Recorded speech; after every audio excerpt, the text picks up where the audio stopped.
He loved Ukraine. He considers it to be a part of Russia. Yeah. I said, not when I'm president. We had a very good relationship. But it would have been smart, right, to pull Russia away from China, not merge them together and create a superpower that can try to overwhelm the U.S.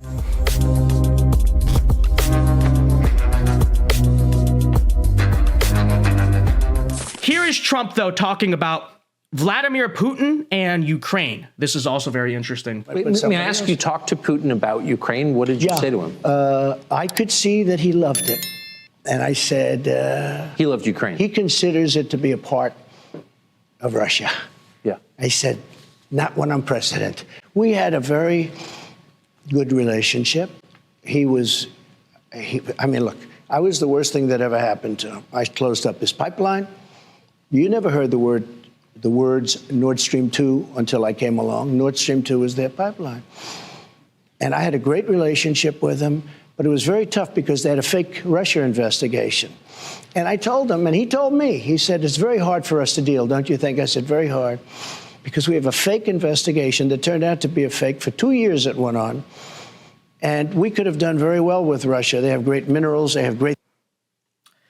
It's very interesting because if you go back and watch the Donald Trump speeches from 2016, I feel like a lot of people probably don't even remember this. And some of my viewers, it's crazy, I'm getting old. Some of my viewers might be too young to even remember this. But back in 2016, Donald Trump actually talked a lot about how we should try to get along with Russia. Do you remember this?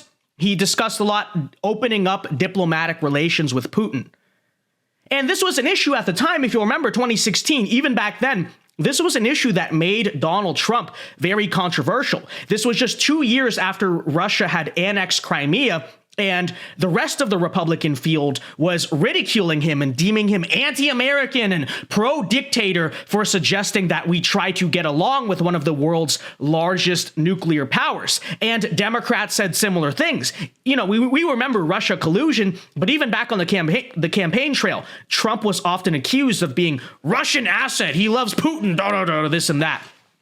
But of course, when Trump became president, Democrats immediately pushed the Russia collusion line for around 2 years, right? And so Donald Trump actually, if you'll remember this in 2016, campaigned on peace and friendly relations with Russia. And obviously that made it very hard for Donald Trump to actually ever open up to Russia. Because when half of the country was calling him a Russian asset, it was very hard politically for him to actually go and try to negotiate anything fair with Putin, because any degree of being nice to Russia, oh, you see, he is a Russian asset collusion. You probably remember this whole political situation was very difficult. And so while Trump did, to his own credit, maintain peace with Putin, which is something that neither Biden nor Obama can claim, right? Trump is the only one in the past few presidents who can say that Russia did not annex more territory under my watch. So good for him. But still, the original vision of the 2016 vision of a Russo-American partnership never managed to materialize. And in retrospect, that entire idea sounds crazy in 2023, doesn't it? An American-Russian alliance? But what if it actually did happen? It is probably far too late for it to happen now. There is very little turning back at this point. But the truth is that if it did happen, if Donald Trump got his original way and was not bullied by the Russia collusion narrative, this would actually have been of serious benefit to the United States, not just for the sake of world peace, but rather also for the practical purpose of creating a powerful roadblock against China. We could have a completely different world order right now. But instead, as you've heard recently and as you see on the screen, Russia has been backed into a corner geopolitically by all of this isolation and sanctions, and now they're going full steam ahead and forming an alliance with China. Of course, the average idiot will say, oh, that was inevitable. They were always the same. They're both communist, right? Even though it's not 1991. China and Russia are both communist. Of course they're going to get along. But no, actually, as a matter of fact, last I checked, Vladimir Putin is not actually Joseph Stalin. They are different people. And furthermore, even when both nations truly were communist, Russia and China, even back then, never historically got along. And this is the reason why Russia has remained in the state of limbo for so many decades. They've been kind of fence-sitting between West and East, right? At one point, actually, Vladimir Putin even tried to join NATO. I believe it was the Clinton administration at the time that rejected that. And so there has been this uneasy tension for a while. Russia has been in an awkward place for a while. And we could have used that. We could have used that to go after and fight our real geopolitical rival, which is obviously China. But instead, the constant greed and delusion and downright stupidity of our political establishment, as we all know by now, drove Russia right into China's hands. So good job on that front, right? At least Orange Man didn't get to work with Putin. At least he wasn't colluding with Russia. All right. Anyways, just wanted to point that out. And it'll be interesting if Trump hypothetically does win in 2024. It'll be interesting to see if that old vision can ever be restored. Sadly for Trump, I think it's too late, right? You know, the 2016, that first term was the chance. Now, after everything that's happened, I don't know if there's any going back. But it would have been smart, right, to pull Russia away from China, not basically merge them together and create a superpower that actually now can try to overwhelm the U.S. Very smart. All right, let's finish up here. Here's Donald Trump saying that the biggest threat to the world is not global warming, but nuclear warming. Let's check it out. And by the way, everyone leave a like on the stream. Let's get to 100 likes, okay? 100 likes here. That's what you're talking about. When I listen to people talking about global warming, that the ocean will rise in the next 300 years by 1/8 of an inch, and they talk about this is our problem. Our big problem is nuclear warming. I mean, nobody even talks about it.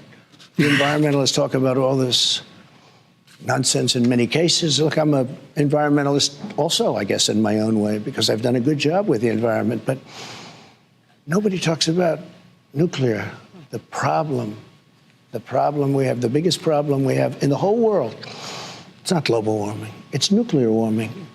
And all it takes is one madman, and you're going to have a problem the likes of which the world has never seen. And by the way, you guys ever notice? So, everyone always attacks me. Oh, you breathe too loud in the mic.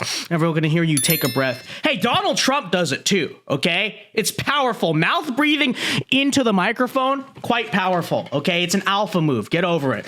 But anyways, no, it is true though, right? It is true, obviously. World War III and Biden leading us into World War III or whatever future globalist president we have, a far greater threat to the world than global warming. But, there's a certain way that Trump talks about environmentalists that is just so funny because Trump is a real guy, right? He's unrefined. He's just a normal dude. So you have all these like dork politicers talk about, oh, well, they don't actually believe in the science because if they believed in the science, global warming is exaggerated, blah, blah, blah, actually. And then you have the Chad Donald Trump who's just like, windmills are killing the birds, nuclear warming. Okay, I love it. It's like, it's so unrefined that it's based. It's based.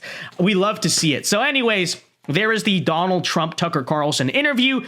There are some more great moments. We may cover it on later episodes, but I don't want to take the whole stream away from Fox, so you can go watch the full Trump Tucker Carlson interview on the Fox News YouTube channel. But there are some of the highlights I found interesting.